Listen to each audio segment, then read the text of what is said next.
Quite the interesting developments in this chapter of Taizai. We have a Merlin and Escanor scene, we have a Diane and King scene, and then we have Galter awakening his true memories in his commandment of a part of the Ten Commandments. And then also this stuff going on with Hauser. It's a good chapter. Now, let's get on to Hauser first. Let's talk about him. Now, Hauser is the captain of the Holy Knights. Pretty much the great Holy Knight leader right now. He got promoted. And to be honest, when I think of the person that deserves to be captain, I think of Gil Thunder. Because, I mean, what type of character he is, what he stands for, who he's related to, I think of Gil Thunder. But since Gil Thunder isn't here at this time, we know he was taken away, it makes sense that Hauser would be the next in line. Now, many are probably thinking the reason why maybe, Hindi or, Dreyfus doesn't want to be the next in line to be the next, or the original captains, or, get their title back, is probably because of what they've done. They realize what they've done, they started a holy war, what they've done constantly, how many people they've killed or hurt. They realize that they've stained their hands too much, and at this time, they just do not deserve that title, and so they kind of back down and don't want to do it, and they have their own goals and motives they need to do. So, Hauser being the only one that's really there, it makes sense. I mean, even Slater, he doesn't want to be a part of it too, because his work, what he does, he likes to stay in the shadows and do things behind the scenes, so he's not the type of character that wants to have all the spotlight, people just staring at him and saying, holy shit, that's the captain of the Holy Knights. So Hauser being the captain, it makes sense. It just kind of sucks that Gil Thunder isn't there to take the title. But getting into Hauser, though, I like how the chapter opens up with seeing Hauser wake up out of bed, living like a natural, normal life. It's something different than we haven't seen recently in the recent chapters. It's just seeing Hauser living an everyday life, getting up out of bed, and getting himself ready for today's work. And when you saw how he just started combing his hair, I'm like, oh my. I honestly didn't even think it was really Hauser at first, until I saw his hair and stuff. I'm like, wait, what the fuck? That's Hauser? Like, he looked completely different because of his fucking hair. I mean, his hair is always up like that, and seeing his hair down, I'm like, that's a different person. I mean, he legit looked like a different person. So when I saw that, I was completely like, yo, whoa, whoa, whoa. It reminded me a lot of Josuke and what he would say if someone was to make fun of his hair, or the way Josuke takes care of his hair. It reminded me completely of that, the way Hauser reacted. And so I had a little bit of enjoyment out of that. I know not many people are going to laugh about that scene, but I just had a good time because, watching JoJo, watching part 4 of JoJo, seeing Josuke as a character, how he, gets pissed off if anyone talks bad about his hair, seeing how Hauser was getting a little bit upset when people are making fun of his hair, I got a good laugh and a chuckle out of that. But getting past that, though, besides him getting promoted, let's talk about the situation going on with Galter. So Galter, it's about time he steps into the spotlight of this arc. We know for a while now, for the past, 15 or so chapters, 15 plus chapters, we've known that Galter, he's part of the Ten Commandments. We know. He used to have the title of Selflessness. Well, we know this. And somehow, along down the road, he lost his title, he lost his memories, or he lost all his emotions, he lost everything. We know this. And we know he's related to Merlin somehow.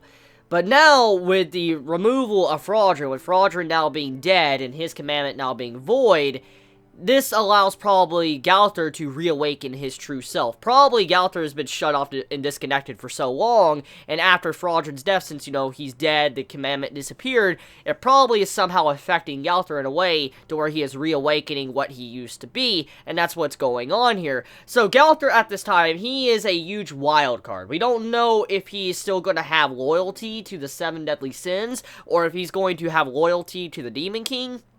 We have no idea at this time.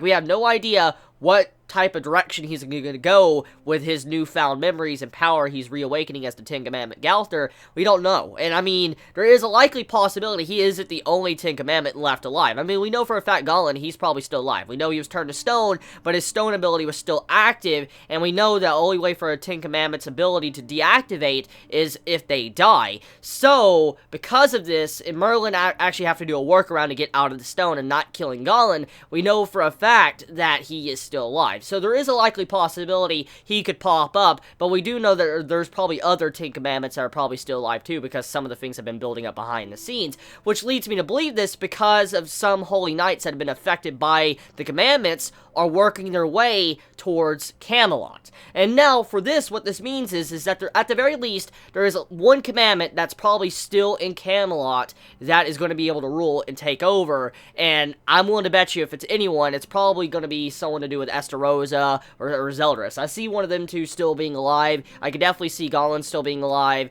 and I mean, that's all I know for right now, but those two are definitely, you know, I could see still being alive. But with that being said, though, Gowther reawakening, I wonder if he's going to be evil or good. I mean, we do know some of the motives that Gowther wants to do. He wants to understand emotions and stuff, and now that he's reawakened, I wonder if he's going to still want that goal, or is there something else he seeks? We'll have to see as the chapters carry on. But getting into the Merlin and Escanor stuff. So that scene, entirely just a fun scene. I mean, if you like Escanor, if you like Merlin, you're gonna have a fun time reading that beginning part of this chapter, because, I mean, Escanor as a character, we know how prideful he is, how much of a badass he is. His one-liners are fucking epic. But seeing this man kind of, you know, weaken down, slim down, because, you know, he's not directly in the sun, he's just helping Merlin take a bath. He's, you know, rubbing her feet and stuff. I'm like, oh my god, Escanor is doing this type of shit. Like, this Merlin to Escanor moments throughout the chapter, I'm like, this is just so good, because, I mean, we know how much Escanor loves Merlin. He legit loves her so much. She's like his son, and seeing how he was taking care of her, and she wasn't saying nothing, she was just, you know, like, thank you very much, that feels good. I was like, yo, Escanor, this man is having the time of his life. I mean, he hasn't seen Merlin in such a long time, and now he gets to see her and all this. He's doing that foot rub and stuff. Like, yo, Escanor, you're getting that happiness right now. So that right there made me happy. But then, what really got me, and I busted a gut at this scene, because I feel like that's what Nakaba-sensei was trying to imply,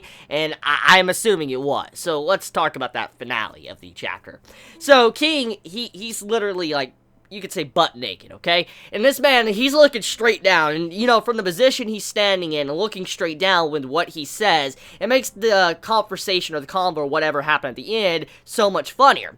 He states, like, why can't my wings grow? And he's looking straight down. And I'm like, this man, he's like, why can't my wings grow? He's looking straight down at his dick, okay? And then, the page after that, Diane pops up completely naked and says she needs to learn how to be a better dancer. And I'm like, King, I think you found your solution to why your penis won't go up. I think we found out now. I mean, here's your solution. I mean, your girl, the person you love a lot, there you go. So, I mean, I don't think King is going to have much of a problem with the growth part now after that. But dick jokes aside, let's talk about the real situation at the end of the chapter. So, King, he wants his wings to grow out. And we know King's had a lot of mystery surrounding him for a very good long time. I mean, for one, he's not like a natural fairy. I mean, we know that his wings haven't grown out yet, and it's weird that he hasn't. I mean, there's been many mysteries and people have implying for a long time now that maybe King might be half human or something along the lines of that, or he might not really be a fairy. There's been a lot of theories about this for a very, very long time. And now King actually wanted his wings to grow out. This might finally put to rest if King is really a fairy or if he's not a fairy. And so I'm looking forward to the direction that Nakaba-sensei is going to go with when it comes to King and his development, because that's something I've been very curious about. Besides Bond and Escanor, King is my other favorite character I really enjoy, and I want to see more of him, and I want to know exactly why his wings haven't grown out right now. I mean, he's a powerful character. We've seen him do some crazy stuff, but I'm just curious, why hasn't this man's wings grown out? I mean, is it because he's not a fairy, or is it something else? Maybe he's cursed, maybe he's sick, I mean, I don't know. Maybe he has a dormant power that'll eventually reawaken and might lead to a potential power-up. We'll have to see with the direction that goes. But overall, though, the chapter of Taizai, it was a rather simple chapter. It was nothing spectacular, nothing like, holy shit, that was amazing, but it was still a good chapter for the most part. Let me know your thoughts in the comments below. You all have a wonderful day or night wherever you live. Please be safe. Chibi out.